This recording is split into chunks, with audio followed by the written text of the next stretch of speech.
Should I have a separate social media account for my subscription box? Should I have a private Facebook group for my subscribers? These are both questions I get every single month. In this quick episode, I'm breaking down both of these questions, so put your headphones on and come listen. Welcome to the Launch Your Box podcast, with weekly tips, tricks, and strategies to start, launch, and grow your subscription box. Now, here's your host, Sarah Williams. Welcome back to the Launch Your Box podcast. Our last episode on the Launch Your Box podcast was all about public and paid content. And that typically goes hand in hand with a private Facebook group. And there are questions that I get all the time. There's two of them that we're going to talk about today. The first one is, should my subscription box be on a separate social media page than the rest of my business? So we're going to talk about question number one. And question number two is, should I create a private Facebook group for my box subscribers? So I get asked these probably at least once a month, all the time. And we're going to break them down today on this episode of the Launch Your Box podcast. Now, when we talk about both of these questions, and I would tell you that the answer to both of these is depends. It depends. It's not a yes or no answer for either of these questions. And that's why I'm doing this podcast episode. So let's start off with question number one. Should I have a separate social media page solely for my subscription box than the rest of my business? When anyone asks me that question, this is the first thing that I ask them. Is that subscription box for the same ideal customer as your regular business page? And if the answer is yes or no, that's going to determine my answer for you. If your subscription box is for the exact same person that your regular business page is for, then no, you don't want a separate social media page for your subscription box. If your subscription box is for a different ideal customer than your existing business, that is the only time that you would want to have a separate social media account for that. And I'm going to talk to you a little bit about why that is. The first thing is that the benefits of really keeping things on the same page is, one, this is the biggest one, you're not doing double work. So posting over here, posting over there, video over here, video over there, you're doubling your workload. And right now, I would tell you that the biggest stressor for a lot of small businesses is keeping up with the social media rat race. What if you had to do that times two? I don't want that for anyone. So I don't want you doing double work. The second reason to just leaving it on your main page is that you're not having to go over here and build an audience from scratch on a brand new social media account. Anyone that has done that recently knows how painstakingly slow it is to do that. And so I don't want you to have to go build an audience from scratch for your subscription box only. And if you're building your business from scratch, you don't want to have to do that twice. Like, you want to do it in one area, okay? The third benefit to keeping it all together is that you're able to sell multiple things to the audience. Okay. So if I have a business already and say that I make t-shirts, which I do, I have my business, I make graphic t-shirts, I sell graphic t-shirts. Now I want to start and I want to have a t-shirt subscription. I'm going to sell that subscription to the same people that buy my one-off graphic t-shirts. I don't want to separate that. What's going to happen is that my subscription box people are following me on that page, and they're probably going to buy one of the t-shirts that I've made that are not in their subscription box. You're also going to have people that buy your one-off products a lot that are going to say, oh, maybe I need this subscription box. So you're going to be able to sell multiple things to the different audiences, whether they're a subscriber or not. You'll be able to sell, if they're not a subscriber, you'll be able to sell them a subscription. If they are a subscriber or interested in your subscription, you're going to put other things in front of them. And that would even include, oh, now I have a tote bag. Now I have a monogrammed, whatever that may be. I have a monogrammed tumbler. All the things that I sell, just because someone is a t-shirt subscriber does not mean that I want to go put them separate on social media for my t-shirt subscription only. That t-shirt subscriber probably really loves all the jewelry that I sell. They probably really would love that crossbody bag that I just put on my page. And so if I had my subscription separate on a separate page, they would be missing out on the opportunity to see all of that content. Could someone follow both pages? Yes. But why would you do that? Why would you create double work for yourself? Why would you separate the audience when it's the same person following you for social media on your subscription is going to be the same person following you on social media for all the other things that you sell. If your ideal customer is the same, keep them on one social media platform. Now, let's talk a little bit about having a physical location versus an online location. Okay, so I struggled with this a little bit in the beginning. I had a local brick and mortar physical store. And when I started my subscription box, that was the very first thing that I ever sold online. So we had all the products in my store, and then we had the subscription box online, and that was it. I didn't sell anything else online at the time. And I really struggled with posting stuff about the store because before, only the people that were following me were local to my business.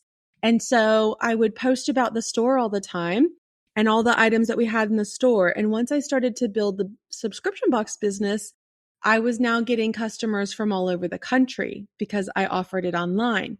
So then they were following my page too. And there became this disconnect. Well, I saw you posted this cute display of all these cardigans you have in your store. Can I buy that online? And so I thought, oh, I need to maybe separate these because my online customers, my subscribers that were not local, couldn't buy the things that I had in my local brick and mortar. And so I struggled with that for a little while, and I decided it was going to hold me back. If I had to separate these things, and if I had to only sell things to people either locally or online, that I was holding both parts of the business back. And so that's when I decided to go all online with my business. I had my local brick and mortar, but everything I had there, I also had online. And I was able to bridge the gap between my subscribers being able to get something and my local people being able to get something. And the interesting part is that I had over 400 local subscribers. So I wanted to show my subscription locally. I didn't want to put it on a separate page, but I also had all these new people in my world that were following me on social media that now I could sell stuff across the country. And so it was a battle for me to figure this out. But once I went online and once I made my page a hub for not only my subscribers, but also for my local customers, that's when my business exploded. When I decided that I wasn't going to hide my subscription on my page anymore, that I was going to actually bring it to the forefront and make it the main part of my business, I switched from my local brick and mortar being the main part of my business to my subscription box being the main part of the business. And when I made that switch on my social media page, that's when my subscription box exploded. It wasn't an afterthought. It wasn't like, oh, I have this brick and mortar store. And oh, by the way, I have a subscription. Now it's, I have a subscription. Oh, and by the way, if you're local, come see me here. And if you're not, here's where you shop online. And once I made the subscription, the main part of my page, the business exploded, the subscriptions exploded, and that's how I expanded my reach, my sales, and my subscriber numbers. If I would have separated them, I would have been excluding big groups of people on both sides. And I didn't want to do that. I don't want to do double work. I didn't want to build a new audience from scratch. And I wanted to be able to sell everything I had to everybody. And once you have that mindset, you wouldn't want to have a separate page for your subscription anyway. That is the answer for you. If your subscription is for the same ideal customer as your existing business page, you do not have a separate social media. If your subscription is for something completely different and for a different ideal customer, yes, you want to have a separate page. And yes, you will be building an audience from scratch on your new page. Okay. So that is question number one about, should I have a separate subscription box social media presence than my existing business? So that is how we answer that. Now, let's get into the Facebook group question, because it's one of the questions that I get so much. And I've got questions too. I've got questions that you need to think about before you can answer this, because it's the same answer as the page question. The answer is, it depends. Okay. Should I have a private Facebook group for my subscribers? That's the question I get all the time. My question back to you is, are you delivering content outside of your products from the box? Okay. So are you delivering any additional content outside of what they physically get inside the box? And that would include teaching. That would include tutorials. That would include maybe a book club. That would include like an accountability group. So anything that they get outside of the physical products, are you delivering any of that content? Okay, so that's the first question. If the answer is yes, then I'm going to tell you yes, you should have a private Facebook group. Okay. Now, the second question I'm going to ask you is, do you need a private community for your subscribers to feel comfortable sharing in? Okay. So this would be if you have a topic focused community. And when I say topic focused, I'm talking about maybe like a health concern or a health topic. I'm thinking about Susan, who has Hanging On to Hope, which is a cancer survivor box. That is a topic focused community that we would want to create a private Facebook group so that those people could share in a safe place. I also think about topics like marriage or kids or relationships. Those would be a topic focused community or subscription box. So if you have a subscription box, maybe it's around a certain health concern or topic or relationship or something like that, that you need a private community for your subscribers to feel safe and comfortable sharing and engaging in, then that would be the second reason that I would want you to have a private Facebook group for your subscribers. Okay. I don't want you just to create a group to have a group. Like, we're not just like, oh, I have a subscription, I've got to create a Facebook group. No, you don't. I do not have a Facebook group. I do not want a Facebook group. I focus my time public facing because, one, I'm not delivering anything outside of my products for my box. And number two, I don't need a private community for my subscribers to feel comfortable sharing anything. So the answers to both of those questions are no. If your answer to either of those questions is yes, then I'm going to recommend that you do have a private Facebook group.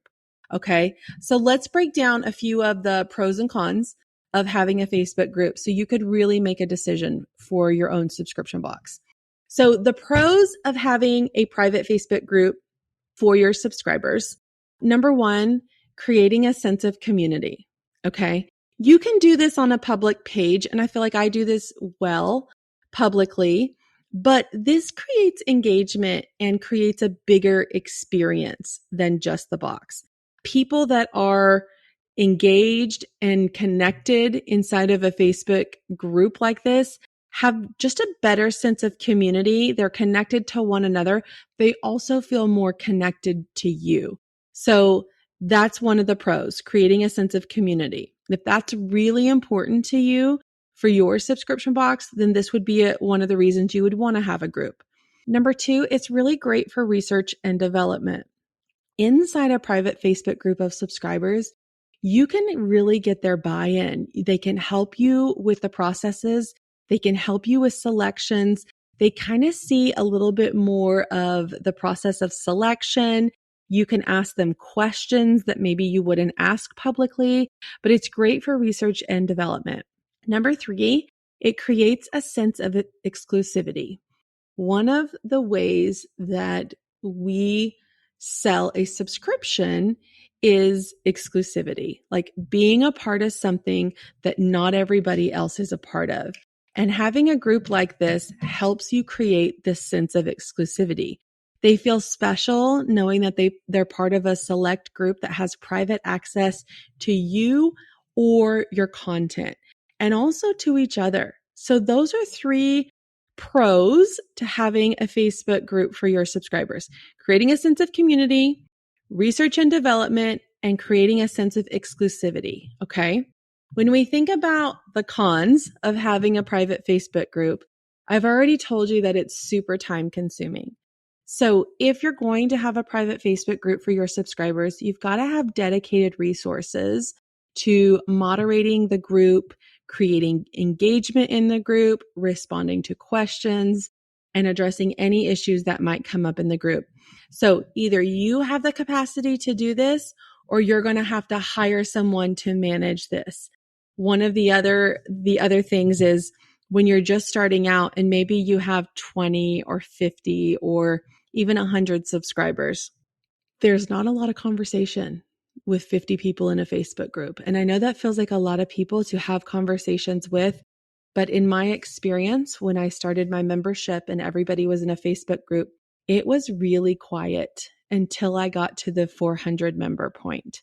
And I was driving all the engagement, all the conversation, and it felt like pulling teeth to get anybody to talk. And so there was no benefit to having that group because nobody was creating a community until I got enough numbers that they started to talk amongst themselves. They started to create their own community. Before then, I was creating the entire engagement conversation. I was driving all of that. It's very time consuming. And so what you don't want to do is to create a group. No one's talking. There's no value. You're selling the group as a benefit of being a subscriber, but there's no value to it because there's no engagement and there's no conversations. So it is time consuming. So you want to make sure you have the capacity or you have dedicated resources to moderating and creating engagement inside that group. Number 2 reason not to have a group is potential for negative feedback. This could go a lot of different ways. This could be maybe somebody posts that they don't like your subscription box, and then other people get on the bandwagon of, oh yeah, I didn't like it either. And then it creates negative information inside your private Facebook group.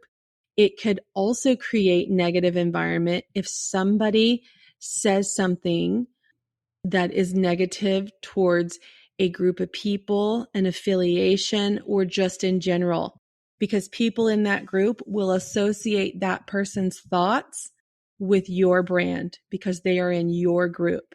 And so that always makes me feel really icky about anybody saying anything that doesn't align with me. There will be a negative connotation towards you and your brand if something like that happens inside your private Facebook group. So that is something to be fully aware of, that there could be some negative feedback. Okay. And number 3, this is the biggest, maybe it's the second biggest reason, because I think time consuming is the biggest reason not to have a Facebook group. But the second biggest reason would be when we have private Facebook groups, what I see is that the business owner does too many things behind closed doors for that group and not enough front-facing activity. So we'll do a lot of teaching, we'll do a lot of engagement, we'll do a lot of interacting in that Facebook group to our paid members, but that prevents us from doing it front-facing. And so everything that we're doing, we're engaging, we're having fun, we're showing off, we're showing tell, we're showing about the subscription. We don't do it front-facing. We're doing it all for our subscribers behind the scenes. And then people don't see what is happening behind there. And that's another huge reason why I don't have a Facebook group. If I'm doing a box opening, I'm doing it in front of everyone. Yes, I want my subscribers to come join and watch and have fun and interact with me, but I'm also doing it to show all the people that don't have a box what our subscribers are getting every single month. When I talk to subscribers, I talk to them on my public page, because I want everyone to see how awesome it is to be a subscriber, what our subscriber community is like. If I do every bit of that behind closed doors in my private group, nobody understands what it's like to be a subscriber. And so that is really what I see a lot of times when we have a private group, we are less front facing. And the only way that we're going to attract new people and more traffic is to do more front-facing activities. So I'm a huge proponent of not having a Facebook group for that exact reason. But it's not a yes or no answer. It's not a yay or nay. It's why do you want or need a private group? I want you to ask yourself these questions. If you're a note taker, grab out your notes app on your phone or piece of paper and write these down. If you're sitting here listening thinking, I'm not sure if I want a private Facebook group or not, I want you to ask yourself these 4 questions. And the answers to these questions are going to give you a clear direction on what you should do. The first one is, why do you want or need a private group? Answer that for me. Why? Tell me why. Number 2, do you have the capacity to have a private group, or are you willing to hire someone to manage and moderate that group? Number 3, what are the benefits to the subscribers for being in that group? Why should they be in that group? Why should they fill their feed every time they're on Facebook with that group? Why should they participate in that group? What's in it for them? What is the benefit for them? And then what are the benefits to you by having that group? What's in it for you? Why should you do this? So if you can clearly answer those 4 questions, you're going to be able to tell yourself yay or nay on having a Facebook group, if that's right for your subscription box business. If the idea of creating a subscription box is swirling around in your head, I encourage you to head over to launchyourboxwithsarah.com, get on our waitlist, and grab some of our free downloads to help you get started. That's launchyourboxwithsarah.com.